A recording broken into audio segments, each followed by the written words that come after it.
Baik, Assalamualaikum warahmatullahi wabarakatuh. Selamat pagi, siang, sore, siswa-siswi SMA Negeri 2 Bangkalan kelas 10. Kemarin kita sudah belajar tentang lembaga sosial ya secara definisi. Sekarang kita masuk ke tipe-tipe lembaga sosial. Jadi ada tipe-tipe, ada jenis-jenis. Nah, tapi kita sekarang masuk ke tipe-tipe lembaga sosial. Saya jelaskan dulu materinya, baru nanti saya jelaskan penugasannya begitu ya. Nah, ada beberapa tipe lembaga sosial, dan setiap tipe itu ada dasar klasifikasinya. Jadi berdasarkan apa, berdasarkan apa begitu ya. Yang pertama adalah lembaga sosial berdasarkan sudut pandang perkembangannya. Jadi perkembangan dari awal lembaga sosial itu ada sampai sekarang begitu ya. Ada dua. Yang pertama adalah creative institution. Institution itu bahasa Inggris dari lembaga ya, berarti ya dari lembaga. Nah, creative itu tidak sengaja gitu ya. Jadi berarti creative institution adalah lembaga sosial yang terbentuk secara tidak sengaja gitu ya, seperti lembaga perkawinan, hak milik, dan agama gitu ya. Nah, tidak sengaja ini bukan berarti dia tiba-tiba ada simsalabim begitu ya, bukan ya, tapi perkembangannya itu tidak diniatkan untuk menjadi sebuah lembaga sosial seperti sekarang. Nah, kalau sekarang misalnya lembaga perkawinan ada KUA, ada administrasinya jelas, terus ada pencatatannya lengkap dan seterusnya. Nah, dulu itu eh, dulu orang menikah itu sederhana saja gitu ya. Ada kesepakatan antara dua belah keluarga, ijab kabul oleh orang tua perempuan, selesai. Tidak perlu ada pencatatan dan seterusnya. Seiring berjalannya waktu, karena ada masalah, karena ada selisih paham terkait harta waris dan seterusnya, maka sering berjalannya waktu pernikahan mulai dicatat, mulai ada kelompok orang yang mengurusi masalah pernikahan, sehingga sampai sekarang terbentuklah lembaga pernikahan yang kita sebut dengan KUA ya, kantor urusan agama, yang di sana pencatatannya lengkap, ada berkas-berkas, pengumpulan berkas yang perlu dilakukan, ada kartu nikah dan sebagainya. Jadi dulu tidak begitu, tapi seiring berjalannya waktu mulai serius karena ada dinamika dalam kehidupan masyarakat. Termasuk hak milik. Hak milik itu kayak seperti sekarang hak milik tanah ya. Dulu itu tanah itu yang penting siapa cepat dia dapatkan begitu ya, di zaman buyut-buyut kita dulu gitu ya. Yang penting dia pertama nemu tanah itu dipatok, diakui sebagai miliknya, orang nggak ada yang protes. Tapi sekarang mulai ada Kementerian Pertanahan dan seterusnya begitu ya, untuk mencatat, untuk mengeluarkan sertifikat karena terjadi konflik agraria, terjadi konflik tanah dan seterusnya gitu ya. Jadi karena dinamika sebuah masyarakat, lembaga sosial ini menjadi terbentuk seiring berjalannya waktu. Jadi sejak awal tidak diniatkan sebenarnya begitu. Jadi itu yang disebut dengan creative institution. Nah, sedangkan yang kedua adalah enacted institution. Enacted institution itu apa? Lembaga sosial yang sengaja dibentuk untuk mencapai tujuan. Nah, seperti lembaga utang piutang. Lembaga utang piutang ini misalnya dalam konotasi yang positif itu koperasi ya. Jadi koperasi itu memang sengaja dibentuk. Yang misalnya kalau di Indonesia yang mengkonsepkan adalah Muhammad Hatta ya. Setiap organisasi harus punya koperasi agar setiap pekerja di dalam organisasi tersebut bisa meminjam uang sekaligus mendukung ekonomi perusahaan itu gitu. Ekonomi di tempat kerjanya. Jadi uangnya itu minjem dari kantornya dan muter di kantornya aja gitu ya, sehingga uang itu tidak keluar gitu. Jadi nggak minjem ke rentenir, nggak minjem ke pinjol dan seterusnya gitu. Nah, itu memang diniatkan gitu ya, dan bahkan seperti bank gitu ya, bank dengan lembaga utang piutangnya gitu ya, itu memang diniatkan untuk membantu, memang diniatkan untuk mengatasi persoalan-persoalan mendesak dan seterusnya. Dan lembaga pendidikan. Nah, lembaga pendidikan ini jelas enacted ya, enacted institution. Dia adalah lembaga yang memang sengaja dibentuk untuk mencerdaskan kehidupan bangsa, karena dulu kita dijajah karena masyarakatnya tidak terdidik. Kita bisa merdeka karena ada orang yang terdidik seperti Soekarno dan Muhammad Hatta menyadari bahwa kita dijajah, terjadilah pemberontakan kepada pemerintah kolonial dan terjadilah kemerdekaan Republik Indonesia. Jadi memang sengaja dibentuk agar kita ini semua pintar gitu, agar tidak mudah dibodoh-bodohi, agar kita bisa meningkatkan kesejahteraan kita. Nah itu ya, jadi berdasarkan perkembangannya memang ada lembaga yang sejak awal sebenarnya tidak ingin dibentuk, tapi karena ada gejolak dalam masyarakat, maka lambat laun mulai terbentuk. Dan institution ini lembaga yang memang sejak awal harus dibentuk gitu ya, karena ada tujuan besar di depan. Nah sedangkan ada lembaga sosial berdasarkan sudut pandang sistem nilai yang diterima oleh masyarakat.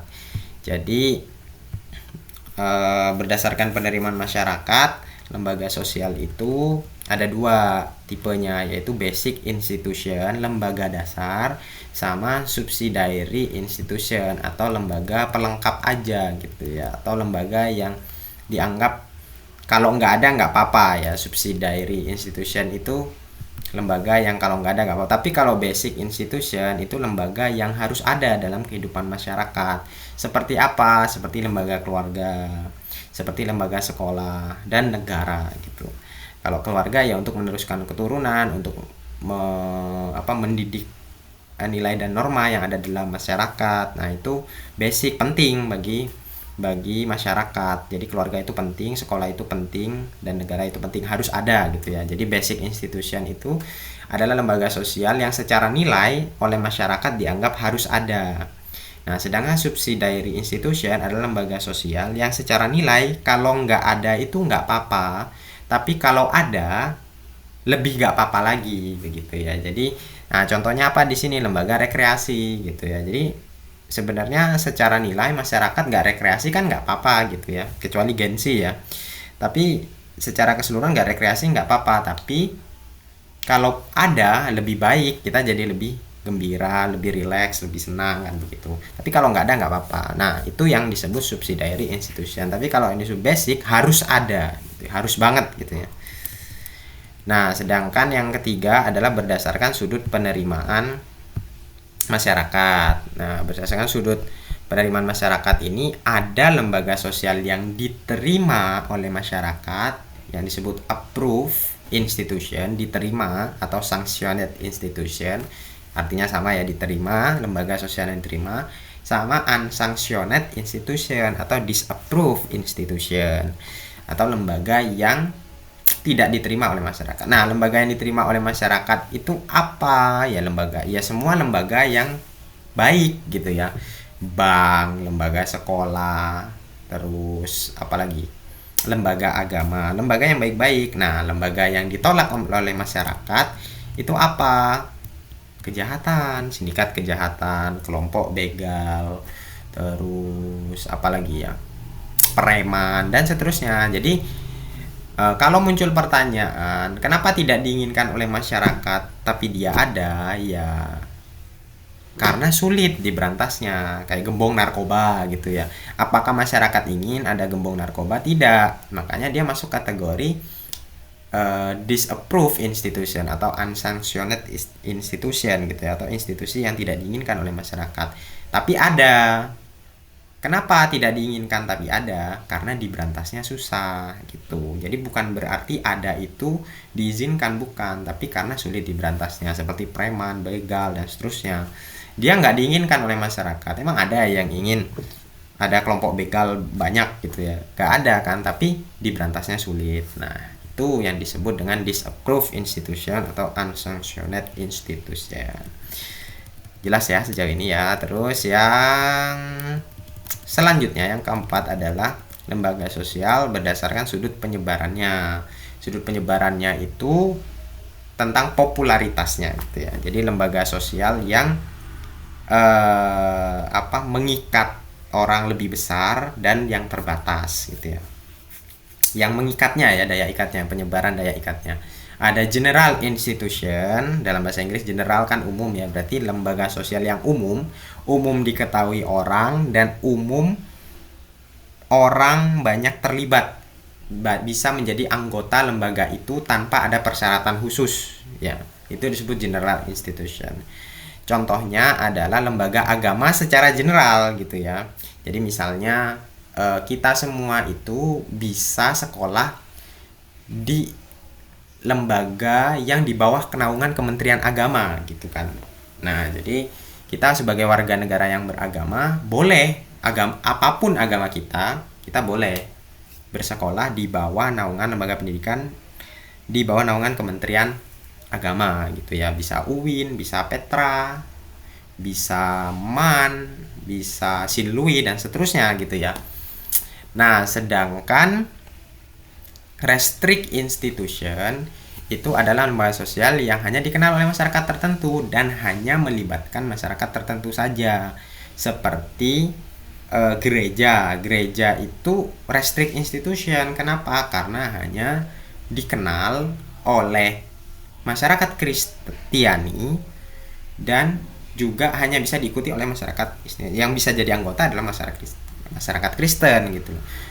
Sama dengan NU misalnya ya, sebagai sebuah lembaga gitu, itu hanya bisa diikuti oleh orang beragama Islam gitu kan. Tapi kalau agama secara keseluruhan itu general, beragama apapun boleh gitu, tidak ada persyaratan khusus. Bisa ya menangkap perbedaannya gitu ya.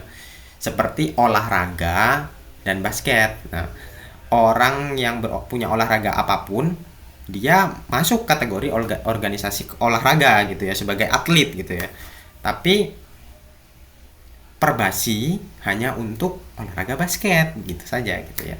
Jadi Kementerian Olahraga itu general institution, Perbasi itu restrict institution, Percasi itu restrict institution. Tapi Kementerian Olahraga, Kementerian Pemuda dan Olahraga adalah general institution. Jadi orang punya olahraga apapun berhak untuk diayomi oleh Kementerian Pemuda dan Olahraga.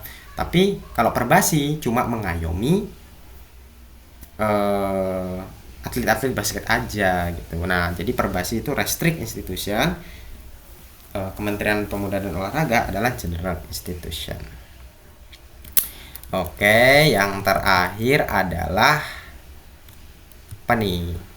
Yang terakhir adalah dari sudut fungsinya. Nah, lembaga sosial dari sudut fungsinya. Yang pertama adalah operatif institution dan regulatif.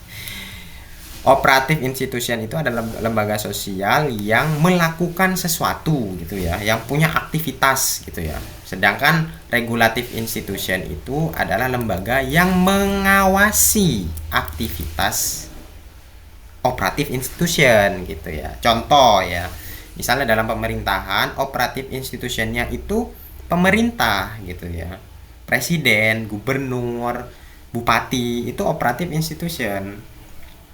Pemerintah, kalau presiden itu orangnya ya, pemimpin dari lembaga operatif institutionnya. Seperti pemerintah pusat, pemerintah provinsi, pemerintah kabupaten, itu operatif institution. Dia menjalankan sebuah program. Regulatif institutionnya siapa? MPR, DPR RI, terus DPRD provinsi, DPRD kabupaten, begitu ya. Nah, sama di level yang lebih mikro begitu ya. Sekolah, kepala sekolah itu pemimpin dari lembaga sosial sekolah, yang lembaga sosial sekolah itu adalah operatif institution.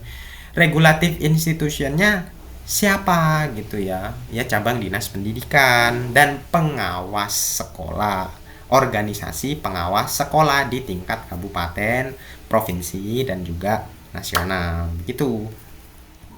Sama dengan pengusaha atau pedagang. Nah, organisasi pedagang itu adalah operatif institution. Sedangkan Kementerian Perdagangan yang memberikan aturan tentang bagaimana berdagang yang baik dan benar itu masuk dalam regulatif institution.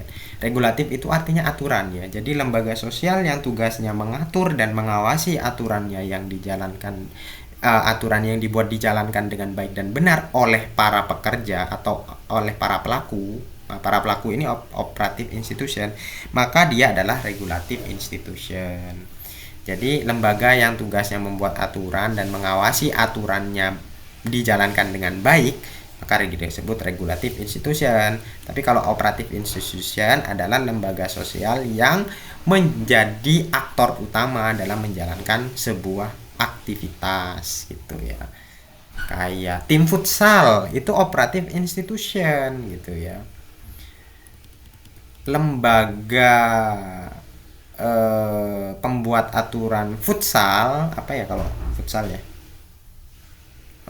lembaga pembuat aturan futsal itu adalah regulative institution gitu ya. Wasit, kumpulan wasit dan menjalankan peran itu adalah operative institution. Yang membuat aturan perwasitan itu adalah regulative institution gitu ya. Oke, jelas ya. Itu saja penjelasannya. Tugasnya adalah silakan kalian membuat sebuah kelompok ya. Membuat sebuah kelompok sejumlah dasar klasifikasinya ya. Jadi 1 2 3 4 5. Nah, 5. Jadi silakan membuat 5 kelompok ya. Nah, berarti berapa orang ya? Kemungkinan 6 ya. 7 orang ya. 7 orang. Jadi kemungkinan ada 7 orang dalam satu kelompok. Nah, setiap orang dalam satu kelompok memilih satu tipe. Jadi tipenya kan ada banyak nih. 1 2 3 4 5 6 7 8 9 10. Ada 10 tipe. Nah, jadi setiap kelompok, setiap anggotanya memilih satu. Berarti setiap kelompok ada 7 tipe. Boleh sama, boleh berbeda dengan kelompok yang lain ya. Yang penting dalam satu kelompok, tugasnya adalah setiap orang menjelaskan satu tipe. Berarti satu kelompok menjelaskan 7 tipe lembaga sosial yang dijelaskan oleh setiap orang dalam bentuk video yang nanti diupload ke YouTube. Tidak perlu ada subtitle, yang tidak apa-apa, yang penting suaranya jelas. Jadi format videonya terserah, bisa dubbing, bisa kalian buat sebuah PPT terus penjelasannya dubbing, dan setiap orang yang menjelaskan berbeda ya. Berarti 7 orang harus semuanya menjelaskan, 7 atau 6 orang harus menjelaskan. Atau buat video seperti saya ini yang setiap orangnya berbeda-beda, yang menjelaskan sesuai dengan, jadi satu orang menjelaskan satu tipe. Jelas ya sampai sini? Nah, penjelasannya apa? Definisi dan contohnya saja. Yang contohnya dijelaskan sedikit saja. Kenapa kalian memilih contoh itu yang sesuai dengan definisinya? Oke, sampai situ jelas. Jadi tugasnya adalah membuat sebuah video penjelasan tipe lembaga sosial secara berkelompok. Jadi setiap kelompok videonya satu aja, tapi yang menjelaskan ada 6-7 orang, tergantung jumlah kelompoknya. Oh iya, kelompok dibentuk berdasarkan urutan absen. Jadi absen 1 sampai absen 6 atau 7 dan seterusnya. Jelas? Video yang dihasilkan diupload ke YouTube dan linknya dikirim ke saya dan diupload ke link seperti biasanya itu. Perwakilan saja yang mengirim, tapi yang mengupload ke link semuanya. Itu saja dari saya, karena sudah adzan. Saya akhiri. Wassalamualaikum warahmatullahi wabarakatuh. Kalau ada yang tidak mengerti, bisa WA pribadi atau WA di grup. Terima kasih.